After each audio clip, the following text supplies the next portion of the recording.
Mangwanani akanaka vedare tinokugamuchirai zvekare kune chimwe chirongwa pano paZim, Facebook, Secrets and Confessions.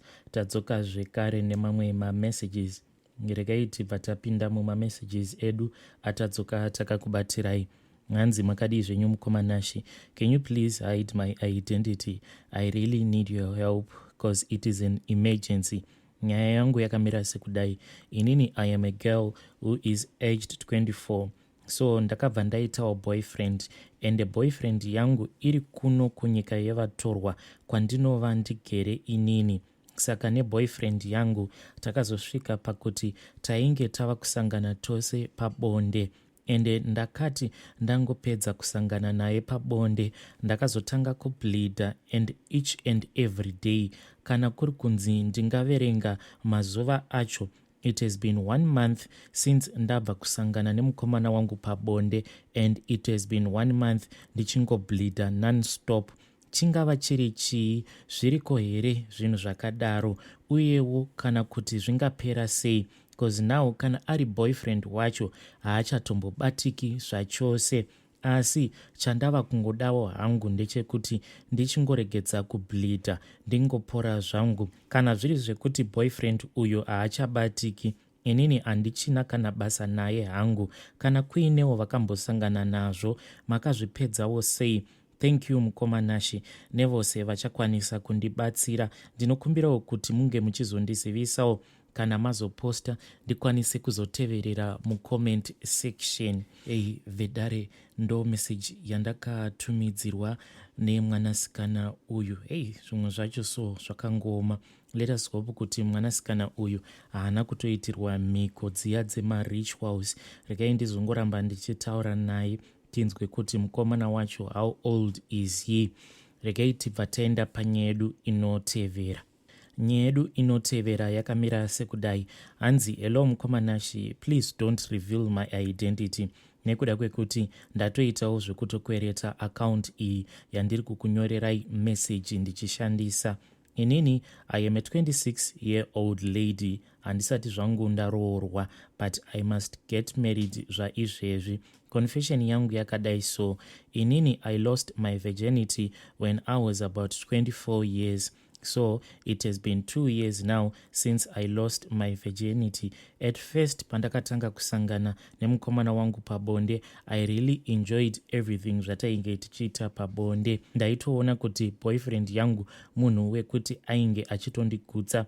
But I think that now ndava neproblem, because nowadays ndava munhu uya watingangoti handichatombonakidzwi zvachose kana tiri panguva iya yekuti tinenge tichisangana pabonde. Kana ndikatarisa ndichikura, mukukura kwangu ndainge ndiri munhu uya wekuti ndaingonzwa mafeelings for vanhurume, but vanhurume vanenge vari way older than me. Kunyange zvangu ndichikura handina kana kumbogara ndadanana nemurume anenge ari way older than me, but ndo zvandinongofila.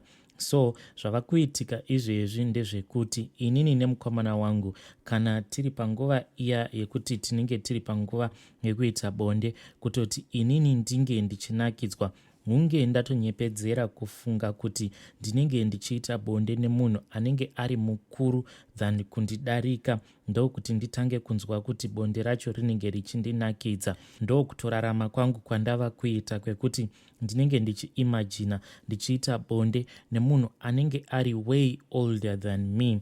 Now nyaya yazondiunza pano yakamira sekudai. Some of the days pandinobva kumufesi kwangu ndinotonzwa kuti still ndinenge ndiri munhu wekuti ndinenge ndichinzwa kuti dai ndaramba ndichingoita bonde. So this other day ndakati ndichibva zvangu kunoona mufesi wangu ndainge ndichitodriver, ndokubva ndapika up this older guy uyo ainge achitsvaka transport. Wainge watova usiku, saka ndakati ndapika up that guy from nowhere. Takabva tangotanga kutaura nhau dzebonde non-stop. Then the next thing, murume uya ainge ava kundibata-bata. ininiwo ndainge ndava kumubata-bata ndichingodhiraivha tichienda apa, ndainge ndichingodhiraivha tichingoenda zvakadaro. Murume uyu kana ndakamutarisa, he was way older than me, type yevarume vandinonzwira mafeelings vanenge vari vahombe kwandiri. What scares me is that paainge achindibata iniwo ndichimubata, I enjoyed each and every second pazvinhu zvose zvatainge tichiita, inini ndichidhiraivha kudaro, kunyange zvedu tisina kuzogumisidzira tazosangana hedu pabonde. Takati tapedza kubatana-batana tichiita zvose zvatainge tichiita, akabva andiudza kuti aida kuti ndinge ndichimudropa off nekuti ainge asvika apo paainge achifanira kuti ange achizoburukira. Ndokubva ndamisa motikari yangu ndikamuburutsa. Inini I then proceeded with my journey. Ndakati ndasvika kumba usiku ihwoyo, I could not settle down kusvikira ndazozvibatsira ndega neruoko rwangu kuti ndikwanise kubatirwa nehope. Now, dambudziko riripo nderekuti December iyeyu ari kuuya, I am supposed to get married, but I don't know kuti mweya hwai wandibata. I really feel dirty inside pane zvinhu zvose zvandakaita mumotikari nemurume uya wandainge ndangoita pick up. Please help me, notify me when you have posted. I don't know what happened to me, and handidi kuti izvo zvakaitika pakati pangu nemurume iyeye wandainge ndangopika up. I don't want it to repeat itself again. Maita basa, kana mukazopostawo nyaya yangu, ndinokumbirawo kuti munge muchizondizivisawo ndikwanise kuzotevererawo mucomment section. Hey, vedare ndo message yandakatumidzirwa nemwanasikana uyu. Zvakangooma hazvo veduwe, hanzi I just picked up a stranger. Inini naye tikabva tatanga kutoita zvatainge tichiita apa ndichidhiraivha.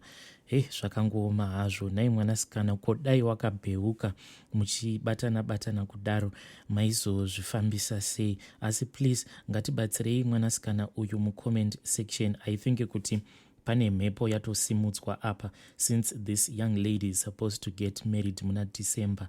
Zvinenge zviri kuda kutokanganisa muchato wake waari kufanira kuti ange achizoita. Saka ngatimubatsireiwo mucomment section. Rekei tibva taenda panyaya yedu inotevera. Nyaya yedu inotevera yakamira sekudai. Hanzi makadii zvenyu mukomanashi, can you please post my story? Ende ndinokumbirawo kuti munge muchivigawo chitupa changu. Inini ndiri mukadzi abve zera. Ndingangoti inini nemurume wangu patakaroorana ndo pakatangira maproblems edu ose.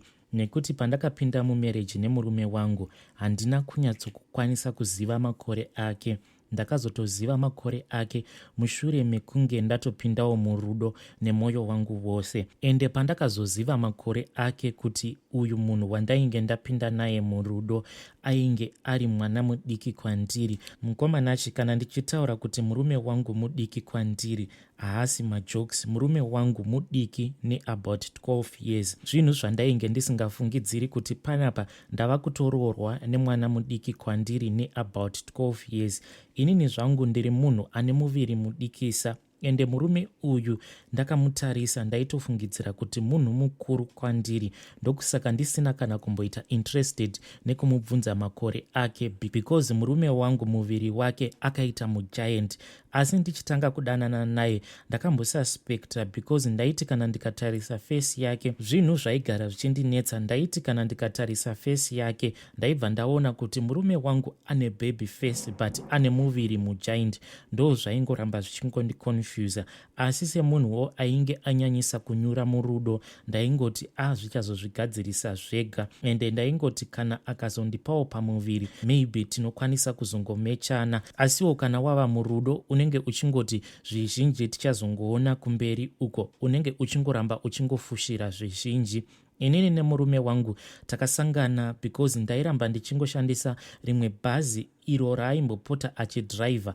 Asi pandakatanga kudanana naye murume wangu ainge achiri assistant driver, asi akazogumisidzira ava kudhiraivha bhazi iroro. Inini ndainge ndichifambawo ndichiita zvekuhodha.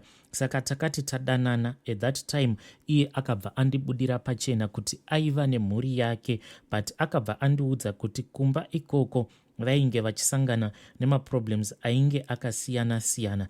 Ndokusaka ainge akazondipfimba. Inini ndikabva ndangozvigamuchira ndikangozviudza kuti mazuva ano varume vacho vanorakidza kuti havachadi zvekuroora. Saka ndakangozviudza kuti zvainge zvisinei kunyange hangu ndikazoitwa mudzimai wechipiri. Asi akabva andiudza kuti iye nemudzimai wake vainge vaine mwana wavo 1 wavainge vakazvara. Ndikabva ndati it is okay, but handina kuziva kuti murume wangu aitovawo neimwe secret iyo yaainge akandivanzira, because ipapo pandainge ndichidanana naye airakidza kuti aiva neumwe musikana wake zvekare pasaidi uyo waakazomitisa. Zvese izvi ndakazotozviziva mushure mekunge vazotoroorana ende vakazviita in secret. Asi ndisati ndazviziva ndakati ndazovakirwa imba nemurume wangu ndakabva ndazomupa pressure yekuti ange achienda kunotora mwana wake uyo waainge akaita nemudzimai wake uya wandainge ndichiziva. Ende zvainge zvakaitika pamarriage ipapo ndini ndainge ndakatokonzeresa kuti murume wangu ange achisiyana nemudzimai wake. Ndaifungidzirawo kuti kana tikatanga kugara tose ndichakasika ndamuitirawo mwana, but mbereko yakabva yatoramba kutamba zvachose. Saka ndainge ndava kungoudzwa mashoko nehama dzake nevamwewo vandaingonzwawo vachingotaura, nekuti vanhu pavakazoziva kuti inini nemurume wangu tainge takasiyana pamakore ende inini ndainge ndiri mukuru pamakore kumurume wangu, zvakabva zvatanga kukonzeresa mashoko. Saka ndainge ndava nepressure, ndokubva ndazopawo pressure murume wangu kuti ange achienda kunotora mwana wake, because murume wangu ainge ava kungoti pano nepapo anenge atoronga rwendo achiti ava kumboenda kumusha kunoona mwana wake. Saka ndainge ndava kutya kuti zvimwe kuda vanokwanisa kuzogumisidzira vazodzokedzana iye nemukadzi wake uya wekutanga.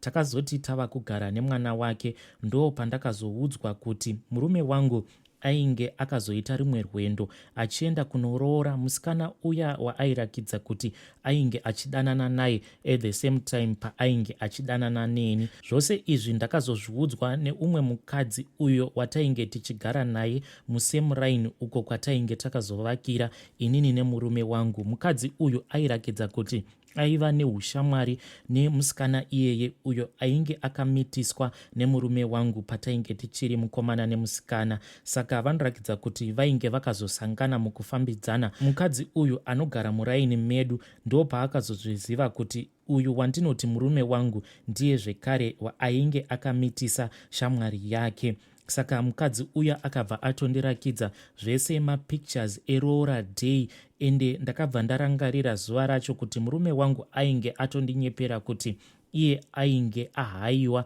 kubasa kwavo, hanzi bhazi ravo rainge rahayiwa kuti ringe richitakura vanhu ameno kuti vainge vachienda kupi. Ndakabva ndamubvunza murume wangu zvekare nekumurakidza mapictures.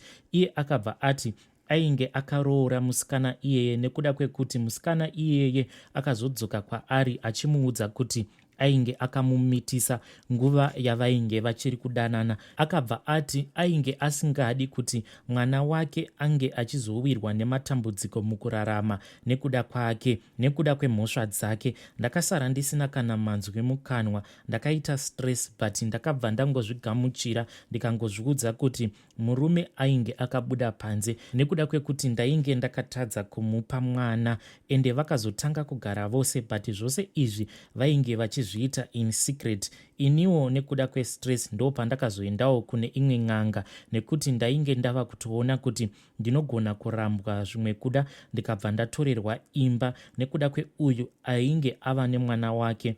Kuenda kun'anga ndainge ndichida kuzama kuvhara mbereko yake kuti asazoita umwe mwana zvekare, ndichiitira kuti maybe inini ndinokwanisa kuzoitawo mwana. Ndokusaka ndakazoenda kun'anga. Ndakati ndaenda kun'anga kuya ndakabva ndanzi ndinofanira kuti ndinge ndichidzoka nedhaga, asi dhaga iri rinofanira rakanokorwa apo panenge pakaitirwa weti nemukadzi uyo ainge akamitiswa nemurume wangu. Hanzi dhaga iroro ndo rinokwanisa kuzogadzirwa kuti mukadzi iyeye ange achiita kensa kana kuvharwa mbereko yake.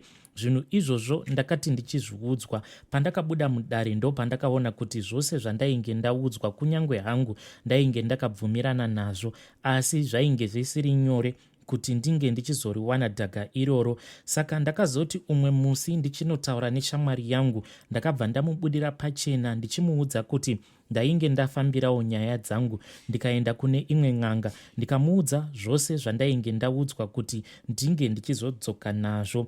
Ende zvinorakidza kuti panguva yacho mukadzi uyu neshamwari yake uyo ainge akamitiswa nemurume wangu vanorakidza kuti vainge vaine kamwe kakutukana kavainge vakaita, but vainge vasina kuputsa zvavo ushamwari hwavo. Saka mukadzi uyu anogara muraini medu, musi wandakamuudza zvose zvandainge ndaudzwa kun'anga, haana zvake kundipindura.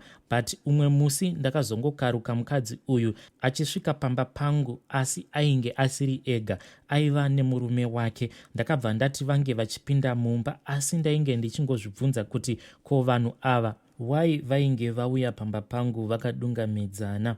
Asi takazoti tagara kudaro, murume wacho ndo paakazotanga kundiudza zvose zvaainge audzwa nemudzimai wake. Ende zvaainge achindiudza ndo izvo zvandainge ndakaudza mudzimai wake, zvekuti ndainge ndakambofamba ende ndine zvinhu zvandainge ndakanzi ndinofanira kuti ndinge ndichizodzoka nazvo kuti ndiitirwe mhiko dzacho.